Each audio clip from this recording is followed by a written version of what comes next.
La vacance au pouvoir au Cameroun, selon moi, on souffre simplement de ce qu'on appelle les vides juridiques. On a trop et énormément de vides juridiques qui régissent, ou du moins qui régissent ce qu'on appelle la vacance au pouvoir.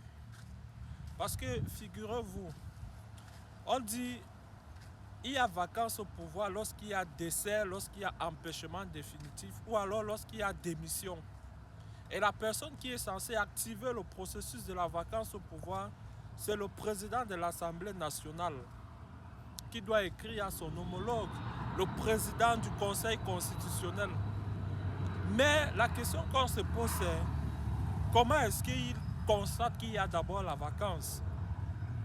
Si on prend le cas de figure actuel, le président de la République n'est pas décédé, ça c'est clair.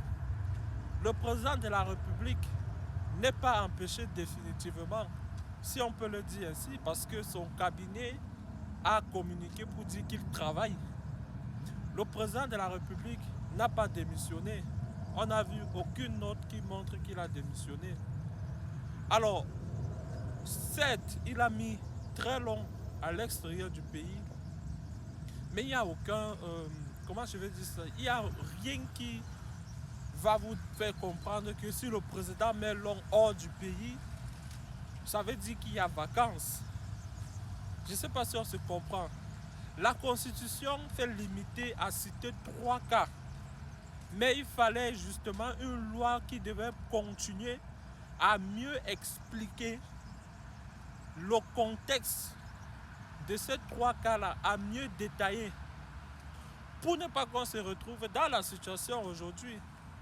Parce que le président de l'Assemblée nationale qui doit prendre les devants, selon certaines personnes, il va vous dire d'accord, vous voulez que je prenne le devant pour dire que allons constater la vacance, mais quels sont les éléments qui démontrent qu'il y a vacances?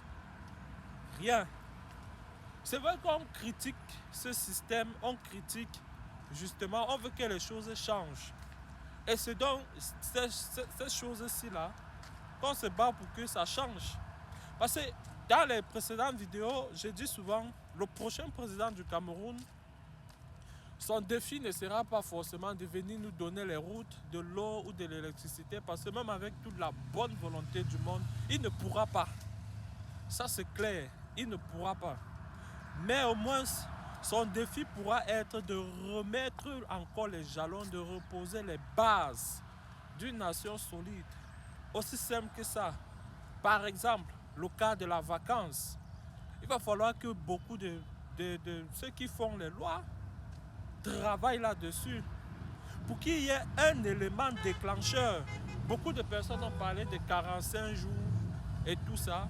Ça, c'est l'imagination qu'on a entretenue à travers même les médias ont entretenu cela, 45 jours et tout, le président, c'est la vacance et tout.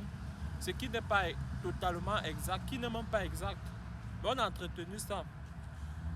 Donc, on pourra, pourquoi pas, dans une prochaine république, dire que d'accord, sur cet aspect-là, on va inscrire dans la loi que le président n'a pas le droit de faire plus de 45 jours à l'extérieur, sinon on le considère comme démissionnaire. Ça peut être fait l'objet d'une discussion au Parlement. C'est ça qu'on dit quand on doit venir travailler. Pour le moment, tout le monde, on est tous excités, mais où est le président? C'est comment, c'est comment? Mais en réalité, la Constitution est taillée à la mesure du président. Je ne sais pas si on se comprend. Rien actuellement ne montre qu'il y a une quelconque vacance, officiellement. Rien du tout. Eh oui, c'est ça, c'est la vie. On pourrait même aller plus loin en disant, au moindre soupçon d'une maladie du président, que la nation demande à travers son président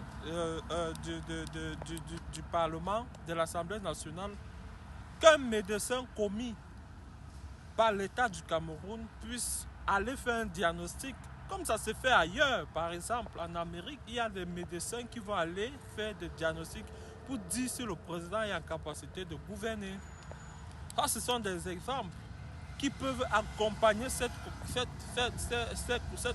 constitution qui ne nous explique pas grand-chose en fait.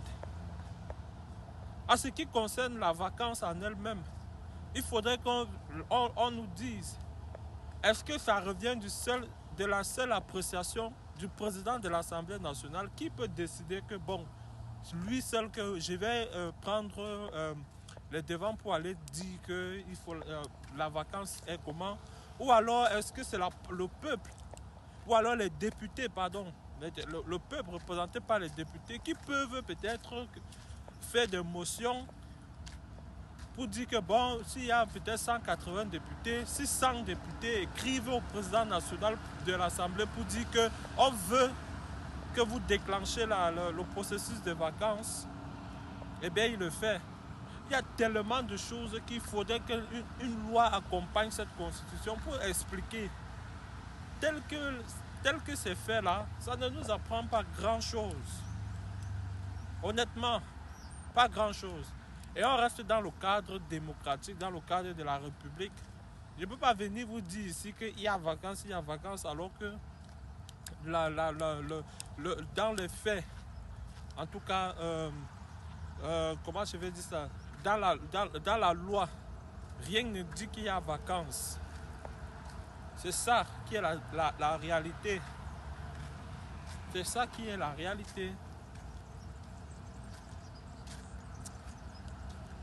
On va travailler pour un refondement de la République, c'est ça.